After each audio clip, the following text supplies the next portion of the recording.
Tata steel ध्रुवी gold, Tata steel ध्रुवी gold. नमस्कार, मी Achyut Patil, Tata steel ध्रुवी gold Sangli.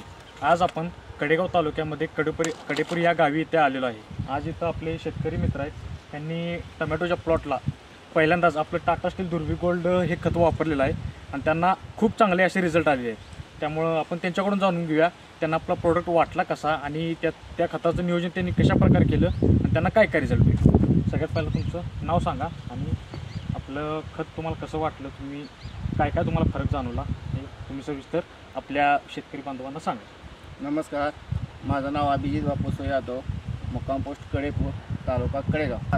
Tata ध्रुवी गोल्डचं पहिल्यांदाच product बघितलं आणि माझ्या शेतकरी मित्रांनी ते मला सजेस्ट केलं होतं। मी ते वापरलं। ते टमाटो लावताना पहिल्यांदाच मी ते बेसल डोसमध्ये वापरलं। त्याचा मला आधीकर काय हे नव्हतं, पण आता रिझल्ट एवढा एक नंबर आला आहे। त्यामुळे ते चांगल्या मुळ्याच फुटलेत। त्याचा हे पानाचा कलर, कुठेही टमाटोचं हे झालं, गळ झालेली नाही, फुलांची संख्या भरपूर आहे। हे आपण तुम्ही पाहू शकता, अशा प्रकारे ह्या टाटाचा रिझल्ट आहे।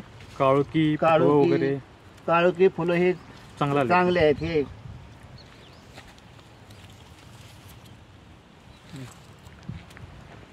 तर शेतकरी मित्रांनो,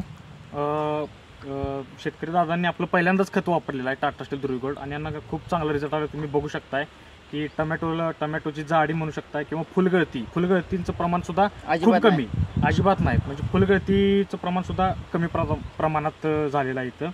नाहीच म्हटलं तरी चालते असं शेतकरी दादांचा आपल्याला फीडबॅक आहे आणि खूप चांगलं पीक इथं दिसते तुम्हाला आणि अप्रतिम असं रिझल्ट आलेले आहे। तुम्ही प्लॉट बघू शकताय।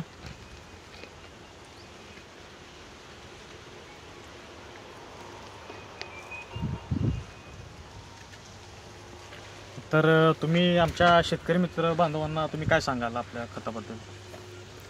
खरंच तुम्ही एक वेळ वापरून बघा, खरंच चांगला रिझल्ट आहे त्याचा। मी वापरलेला आहे आणि याच्या पुढे मी ते पूर्ण प्रत्येक प्लॉटला वापरणार आहे। माझी ऊसाची शेती असते, मिरची असते, कलिंगड असते, त्यासाठी मी आता नियमितपणे त्याचा वापर करणार आहे। आणि माझ्या शेतकरी बांधवांना एवढीच विनंती आहे की तुम्ही फक्त एक वेळ वापरून बघा, तुम्हाला 100% त्याचा रिझल्ट भेटेल। धन्यवाद दादा, आणि असंच खत वापरा आणि भरपूर उत्पन्न निघू दे। थँक्यू, धन्यवाद।